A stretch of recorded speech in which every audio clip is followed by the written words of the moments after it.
No próximo capítulo da novela Terra Nostra, Mateu anda de um lado para o outro, inquieto. A ideia começa a se encaixar na cabeça dele, peça por peça. Ele diz, com a voz pesada, que se Dona Dolores mentiu para Juliana, foi porque sempre soube a verdade. Sabia que aquele menino era filho deles. Juliana confirma, sem hesitar. Diz que contou tudo para Dona Dolores. Cada detalhe do roubo do filho. Cada dor guardada por tantos anos. Mateu então pergunta, quase sem respirar, se o marido da filha de Dona Dolores se chama Hernandes. Juliana responde que sim, exatamente como as freiras disseram. E completa, com a voz firme, Hortência é a filha de Dona Dolores. Nesse instante, tudo fica claro para Mateu. Ele para, fecha os olhos por um segundo, e entende, finalmente entende tudo. Juliana pergunta o que eles vão fazer agora. Diz que não dá mais para esperar, que precisam tomar o filho de volta. Mateu concorda. Diz que isso é tudo que ele quer na vida. Nada mais importa. Juliana lembra que foi Hortência quem levou o filho deles embora. Mateu responde que ela já devia saber, desde o começo, que Joanito era filho deles. Juliana concorda, e propõe que vão até lá. Diz que Damião sabe exatamente onde Hortência mora com o marido. Mas Mateu pede calma. Alerta que não vai ser fácil tirar o menino dela. Juliana estranha. Pergunta o motivo. Mateu então explica. Eles adotaram a criança. Registraram o menino como se fosse deles. Juliana sente o chão desaparecer por um instante. Pergunta, aflita, como eles vão fazer para ter o filho de volta? Mateu suspira fundo, coça a cabeça, e diz, repetindo as palavras como se tentasse se convencer, que eles vão ter que parar, pensar com muito cuidado. Ele ri nervosamente. Um riso tenso, cheio de medo e incerteza. Enquanto isso, Marco Antônio conversa com Gomercindo. Ele menciona o italiano, e pergunta se ele conhece a italiana Paola. Gomercindo responde que sim. Marco Antônio comenta então que, conhecendo Paola, ele deve entender a fraqueza de seu pai. Gomercindo diz que entende perfeitamente. E lembra que já almoçou uma vez com o pai dele, na casa dela. Marco Antônio diz que já sabe disso. E comenta que Paola é o tipo de mulher capaz de virar a cabeça de qualquer homem. Gomercindo concorda, mas faz questão de dizer que ela não é uma má pessoa. Lembra do jeito correto com que Paola tratou sua filha Angélica, mesmo quando Augusto andava envolvido com ela. Marco Antônio diz que conhece bem essa história. Gomercindo então afirma que não adianta tentar explicar a loucura do pai dele. Marco Antônio se explica. Diz que só não quer que Gomercindo pense que ele seria capaz de fazer o mesmo no futuro com Rosana. Ele diz que espera viver com a filha dele, muito melhor do que o pai viveu com a própria esposa. Gomercindo responde com calma. Diz que isso depende apenas dos dois. Marco Antônio concorda, mas encerra a conversa, dizendo que não quer prendê-lo ali. Sabe que Gomercindo acorda muito cedo na fazenda. Gomercindo confirma. Deseja boa noite. E vai embora. Mais tarde, Augusto suspira.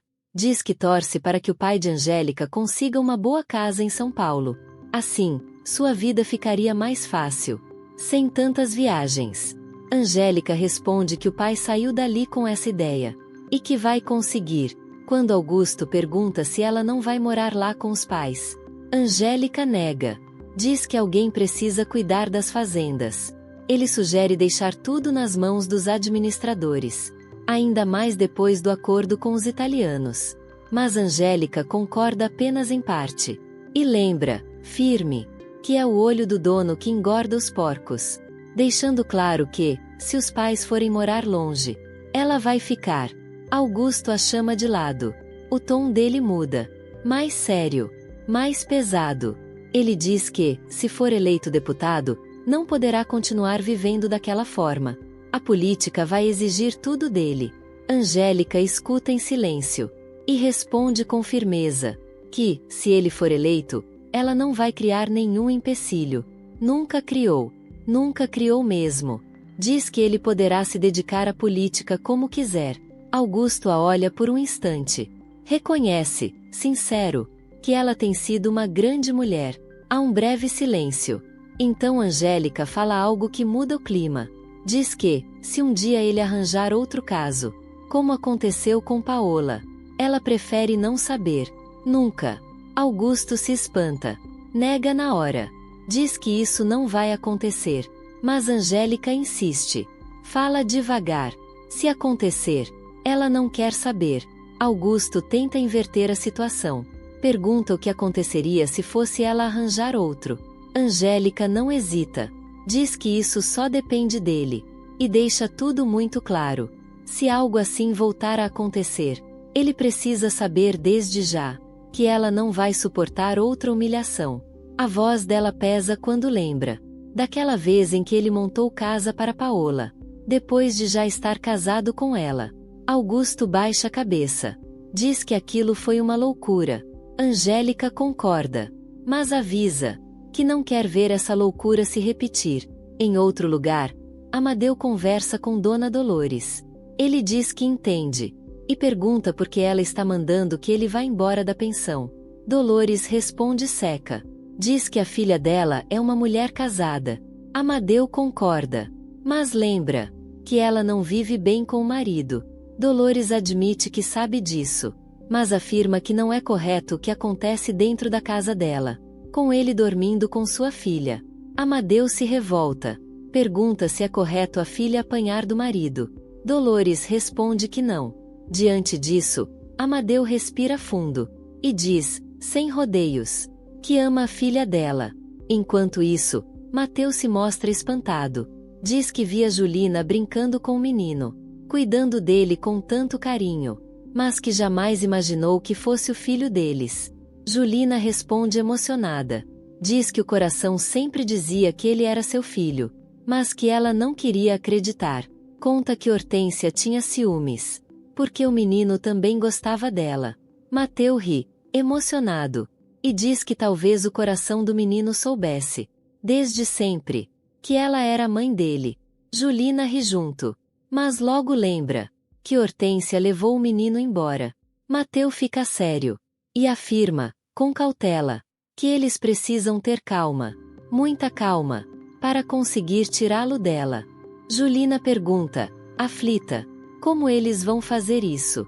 Mateu respira fundo, admite que ainda não sabe, mas afirma, com convicção, que vai haver um jeito, porque ele é o filho deles. Julina repete, emocionada, como se precisasse ouvir a própria voz dizendo aquilo, que ele é o filho deles.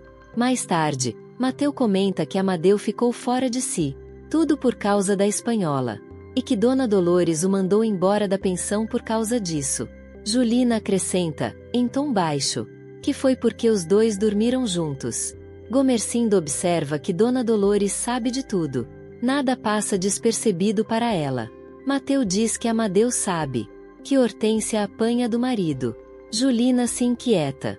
Pergunta se é por isso que Dona Dolores sofre tanto por causa da filha.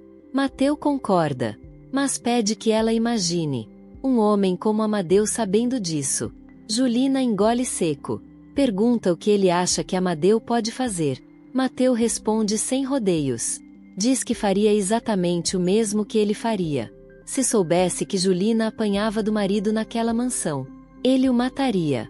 Julina se espanta. Repete a palavra, incrédula. Mateu confirma que sim. Em outro momento, Dona Dolores desabafa. Diz que tem medo de que alguma desgraça aconteça. Afirma que sabe que foi um erro muito grande a filha ter batido a porta do quarto de Amadeu. Ele responde que ela só fez isso porque sabia que ele estava ali, esperando por ela. Dolores diz que sabe, que imagina. Amadeu então se declara. Diz que é um homem solteiro, e que, se a filha dela deixar o marido, os dois podem ficar juntos. Dona Dolores responde firme. Diz que a filha voltou para o marido. Amadeu observa que isso só aconteceu depois que ele a colocou para fora de casa, e diz que acha muito estranho ela ter se humilhado daquela forma. Dolores corta a conversa. Diz que não quer discutir esse assunto, e afirma que, se ele quiser ficar na pensão, pode ficar. Amadeu comenta que isso agora, que ela não vive mais ali. Dolores confirma. É justamente por isso. Pouco depois, Dona Dolores chama a filha. Pergunta por que ela voltou. Hortência responde rápido, que depois explica. Mãe, mais tarde. Mais tarde, Dolores volta a perguntar o que aconteceu. E Toninho conta. Diz que eles brigaram a tarde inteira. E que o tio Hernandes mandou Hortência embora. De novo. Dolores reage com desprezo. Chama o genro de traste. Amadeu se aproxima de Toninho. Pergunta se o tio bateu nela. O menino se fecha. Questiona porque ele quer saber. De repente, Julina chama Mateu com urgência. A voz dela treme. Diz que o filho dos dois voltou. Mateu se espanta. Repete, chocado. Uma exclamação de surpresa. Ao vê-la tão agitada, pergunta o que ela pretende fazer. Julina responde, firme, que não vai fazer nada. Mateu lembra o acordo que fizeram. Ela se desculpa, mas reafirma que se trata do filho deles. Mateu diz que sabe, mas insiste que ninguém pode perceber que eles já sabem da verdade. Julina concorda. Repete que entende. Enquanto isso, Mateu continua nervoso. Reage com incredulidade diante de tudo. E Damião comenta, em tom grave, que ela voltou com aquele menino. Tizio pergunta, apreensivo, o que vai acontecer agora? Damião balança a cabeça. Diz que não sabe, mas afirma que Dona Juliana já sabe que o molequinho é filho dela, assim como o italiano Mateu. Ele fica pensativo por um instante e solta, em tom grave, que Deus escreve certo por linhas tortas. Damião lembra que nunca esqueceu aquela madrugada, a noite em que levou o menino, chorando, nos braços de Dona Mariana, até a roda dos rejeitados. Tizio confirma. Diz que foi o próprio pai quem buscou a criança na Santa Casa, como ouviu a espanhola dizer. Damião concorda. Questionado outra vez sobre o que vai acontecer agora, ele repete, sincero, que não sabe. Tizio opina, sem rodeios, que Dona Juliana vai ter que roubar o filho de volta. Damião afirma que, se for preciso, ele ajuda. Tizio diz que também ajuda. Na casa grande, Augusto cumprimenta Florinda. Deseja bom dia. Ela responde com respeito. Deseja bom dia ao doutor. E diz que já está coando o café. Augusto diz que não tem pressa. Em seguida, pergunta se ela trabalhava na lavoura, antes de vir servir na casa. Florinda responde que sim, como todo mundo daquela colônia. E pergunta por que ele quer saber disso. Augusto desconversa. Diz que não é nada. Apenas comenta que ela não parece uma roceira. Angélica entra e cumprimenta Florinda. Ela responde educadamente. Angélica arrasta a cadeira. Pede que Florinda sirva o café. Diz que precisa ir até a colônia. Florinda concorda, indo para a cozinha. Augusto pergunta o que ela vai fazer lá. Angélica responde, direta, que precisa ver como andam as coisas por lá. Em outro ponto, Amadeu se aproxima de Mateu. Diz que ela voltou. Mateu responde que já sabe. E acrescenta que o filho dela voltou junto. Amadeu confirma. Conta que o marido a mandou embora de casa. De novo, Mateu observa, com meio sorriso, que é por isso que Amadeu está contente. Amadeu admite. Diz que está contente, sim, e que não adianta falar nada, porque ama aquela espanhola. Mateu concorda. Amadeu então propõe que eles vão trabalhar. Diz que já estão atrasados. Mateu aceita. E os dois seguem para o trabalho. Mais adiante, Luísa comenta que o senhor Gomercindo deve ter muito dinheiro. Mariana concorda. Diz que, em geral, esses barões do café vivem com as burras cheias. E ri. Luísa lembra que o pai da Madame Janete morreu na miséria. Mariana observa que ele era um jogador inveterado e que chegou a vender a própria filha para pagar dívidas de jogo.